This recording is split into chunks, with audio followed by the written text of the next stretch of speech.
CLP సమావేశం జరుగుతున్న హోటల్కు బీఆర్ఎస్ ఎమ్మెల్యేలు అరకపూడి గాంధీ, ప్రకాష్ గౌడ్, కడియం శ్రీహరి వెళ్లడం ప్రస్తుతం ఆసక్తిని సంతరించుకుంది.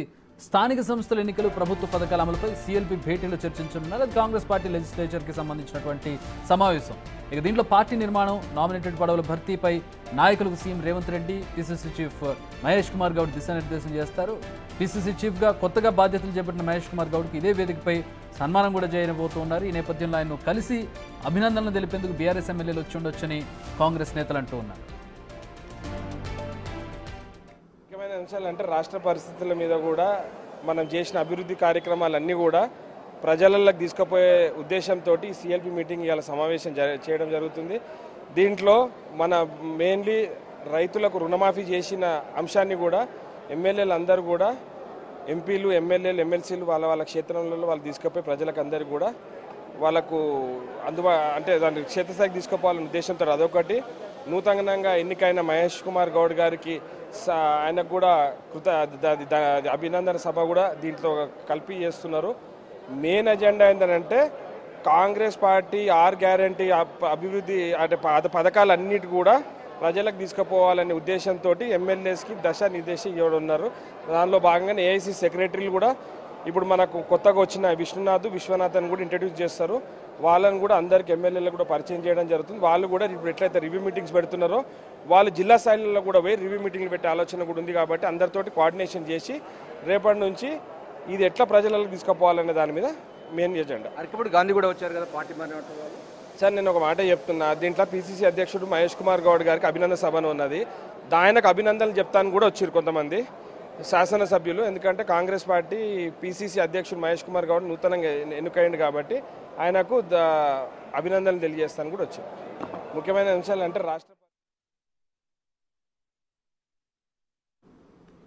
రైట్, మరి deputy bureau chief Sadiq join అవుతున్నారు సిఎల్పి సమావేశాలకు సంబంధించి.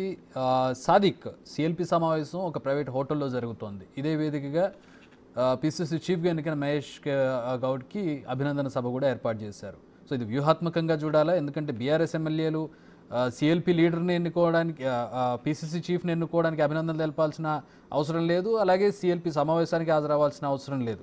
ఎందుకంటే వీళ్ళు బీఆర్ఎస్, వాళ్ళు కాంగ్రెస్ చీఫ్ని ఎన్నుకుంటే బీఆర్ఎస్ నేతలు వెళ్ళి వాళ్ళకి అభినందనలు చెప్పాల్సినటువంటి అవసరం ఏం లేదు. ఎప్పుడూ కూడా మనం చూసినటువంటి పరిస్థితి లేదు.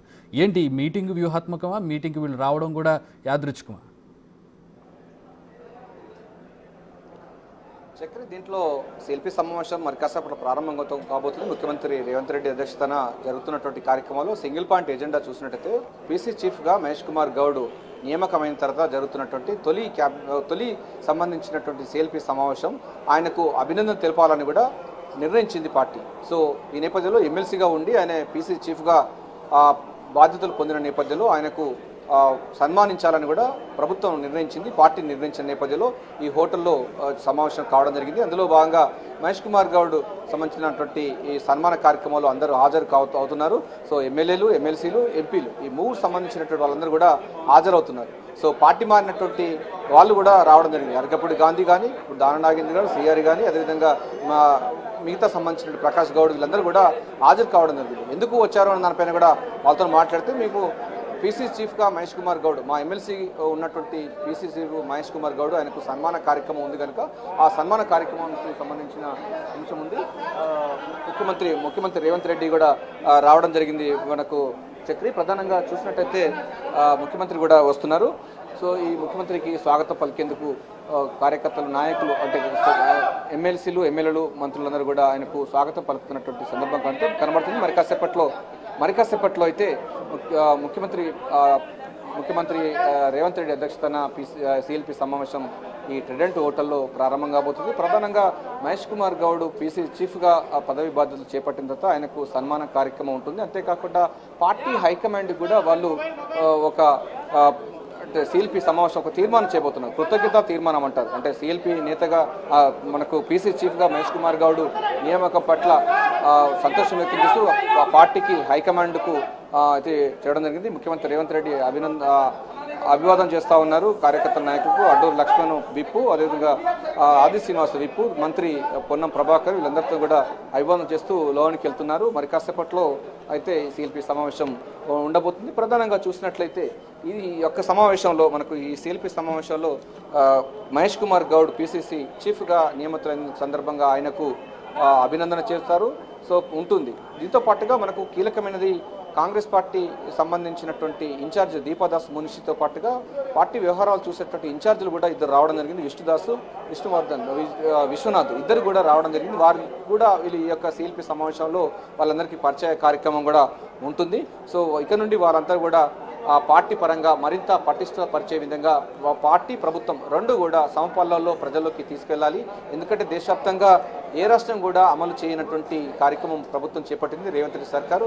2 లక్షల రైతు రుణమాఫీ అన్నది ఇంతవరకు దేశ చరిత్రలో ఎవరు చేయలేదు. కానీ తెలంగాణ రాష్ట్ర ప్రభుత్వం దాదాపు 18,000 కోట్ల రూపాయలు ఏకకాలంలో ఇచ్చిన సందర్భం ఉన్నది. సో దీన్ని ఇట్లాంటి సంబంధించిన ప్రభుత్వ పథకాలు క్షేత్రస్థాయిలో తీసుకెళ్లాలి. ప్రతి ఎమ్మెల్యే కూడా దీన్ని ప్రజల్లోకి తీసుకెళ్లాలి. సో పార్టీ ప్రభుత్వం రెండు కూడా సమపాలలో ఒక జోడెద్దుల్లాగా, ఒక 2 రైలు పట్టల్లాగా తీసుకెళ్లాలనే లక్ష్యంగా ఈ సిఎల్పి సమావేశం ఉండబోతుంది. మీరు చెప్పినట్టుగా మొదటి విషయం మాత్రం సిఎల్పి మనకు పిసిసి చీఫ్ మహేష్ కుమార్ గౌడ్కు సన్మాన కార్యక్రమం, ఆయన పరిచయ కార్యక్రమం ఉంటుంది. అదేవిధంగా పార్టీ వ్యవహారాలకు సంబంధించి చూసేటువంటి ఇద్దరు ఇన్ఛార్జీలు కూడా రావడం జరిగింది. విశ్వనాథ్ ఇద్దరు కూడా వాళ్ళు రావడం జరిగింది. వారి కూడా పరిచయ కార్యక్రమం ఉండబోతుంది. ఎందుకంటే వచ్చేటువంటి లోకల్ బాడీ పార్టీ గత వైభవం తీసుకురావాలి, క్షేత్రస్థాయిలో ప్రజల్లోకి వెళ్ళాలి, మరింత పటిష్టపరచాలి అన్న విషయాన్ని కూడా ప్రజల్లోకి తీసుకురాబోతున్నారు. దాంతోపాటుగా మనకు సభ్యత నమోదు కార్యక్రమం కూడా ఉండబోతుంది. సో లోకల్ బాడీ ఎన్నికలు కూడా చాలా టాప్ ప్రయారిటీ తీసుకున్న నేపథ్యంలో ఈ సిఎల్పి సమావేశంలో ఒక దిశ నిర్దేశించబోతున్నారు. సో పార్టీ మారినటువంటి 10 మంది ఎమ్మెల్యేలు బీఆర్ఎస్ పార్టీ వీడి కాంగ్రెస్ పార్టీలో వచ్చినటువంటి 10 మంది ఎమ్మెల్యేలతో పాటుగా ఎమ్మెల్సీలు కూడా ఈ యొక్క సిఎల్పి సమావేశం రావడం అన్నది రాజకీయంగా ప్రాధాన్యత సంతరించుకుంది. సో ఏం జరగబోతుంది, వాళ్ళు నిజంగా ఈ సిఎల్పి సమావేశంలో కూర్చుంటారా లేకపోతే వెనుక కూర్చుంటారా, దానిలో భాగస్వాములు అవుతారా అన్న దానిపైన కూడా మనకు చెప్పడానికి లేదు. కానీ బట్ వాళ్ళైతే రావడం జరిగింది. టెక్నికల్గా వాళ్ళైతే ఈ సమావేశానికి అయితే వచ్చినట్టుగైతే మనకు సమాచారం అంతా ఉంది.